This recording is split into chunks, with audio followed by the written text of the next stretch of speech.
Well, good morning, good evening, good afternoon, and welcome to your next episode of Shonda's Talk. This video is going to be just a little bit different.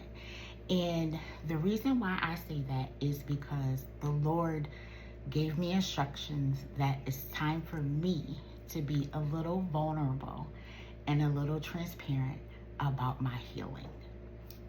The title of this video is called The Life You Want Requires Intentionality. Are you ready? I'm going to ask you a couple of questions, and I don't want you to answer these questions for me. I want you to answer them for yourself. If you can do that with me, come on, be patient with me while I get through this video, and we may learn a lot about what intentionality really looks like. Question number 1. Who taught you that asking for consistency was asking for too much? Question number 2. How many times have you called something a blessing simply because it showed up without actually asking God, did He send it to you? And question number 3. Who have you consistently prioritized while continuously placing yourself at the bottom of your own list?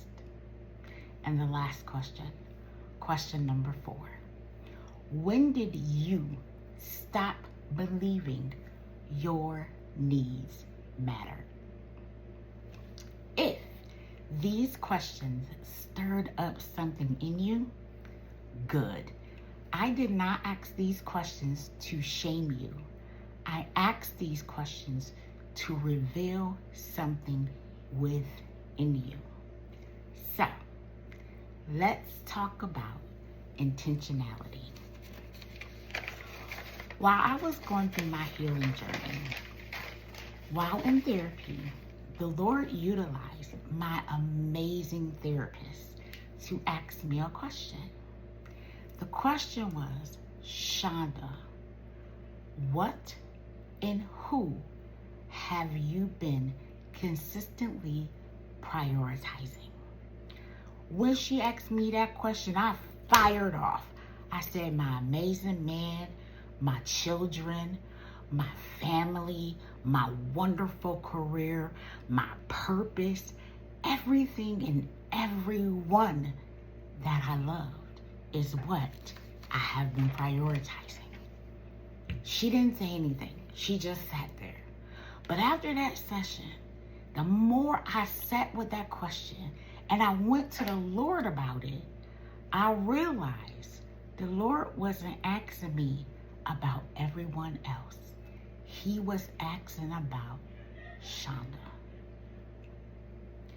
This is my transparent moment with you. That question broke something in me because it forced me to face something I had been afraid to admit all this time.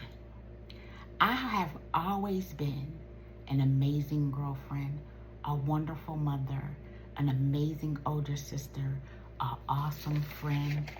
But I was treating Shonda like she was optional. I had become so intentional about showing up for everyone else. I was neglecting my own needs, my own wants, my own desires, my purpose, and my happiness. So one day, about 2 years ago, I sat very quietly with the Lord and said, Shonda, what do you need? That one question changed my entire look on my life.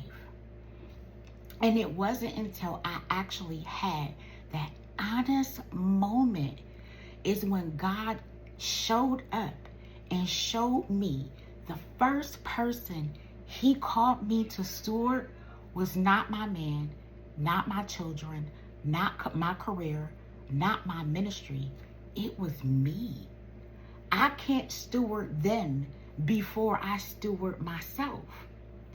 God entrusted me with this amazing man, these fabulous children, this wonderful home I have, this wonderful career I have. He entrusted me with all of that.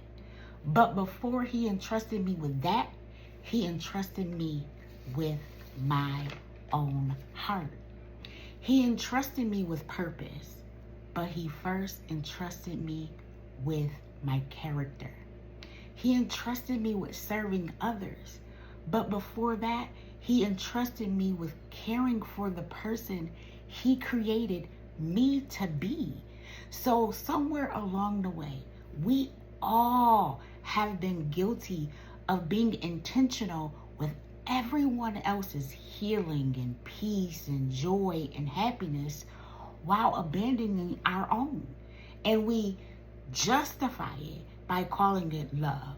We call it sacrifice. We call it being strong. When in reality, it's simply self-neglect wearing a holy name. Sitting with God one day, this sentence set my spirit on fire. The quality of your life will always reflect the quality of your priorities.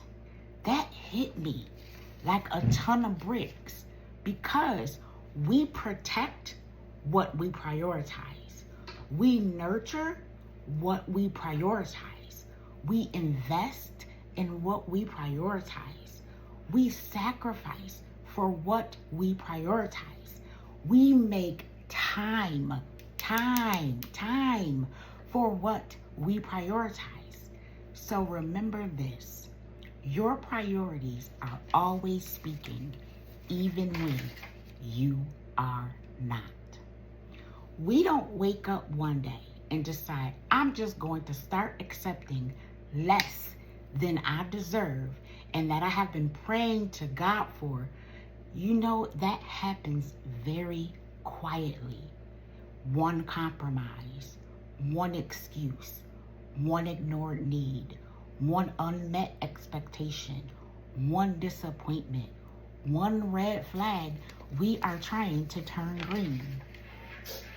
One day, it's not until one day you are sitting in confusion, but living comfortably beneath the life you have been begging God for, that you realize until I become intentional about my own life, needs, desires, and wants, you become a breadcrumb, bare minimum person that will accept any and everything someone is willing to give you. That's why bare minimum becomes the new normal. That's why breadcrumbs feels like provision. And that's not because they are enough, because they're not. It's because we forget what feeling fully nourished is. If you don't decide what really matters to you, don't worry, life will do it for you. In this moment, I want you to close your eyes for a minute. And I just want you to listen with your ears. And I'm going to ask you, are you intentionally living or are you simply reacting? Are you reacting to text messages? Are you reacting to everyone else's emergencies? Are you reacting to everyone else's expectations? Are you reacting to everyone else's priorities? A reactive life will leave you extremely exhausted, but an intentional life will leave you aligned. My last statement and thought process to you. Your future is not waiting on another miracle. It is waiting on your priorities. The quality of your life will always reflect the quality of your priorities. So the question is not whether your life will change. The question is, what will you choose to prioritize once this conversation is over? Thank you for watching. Have an amazing day. And remember, be intentional with who you are, because you are your greatest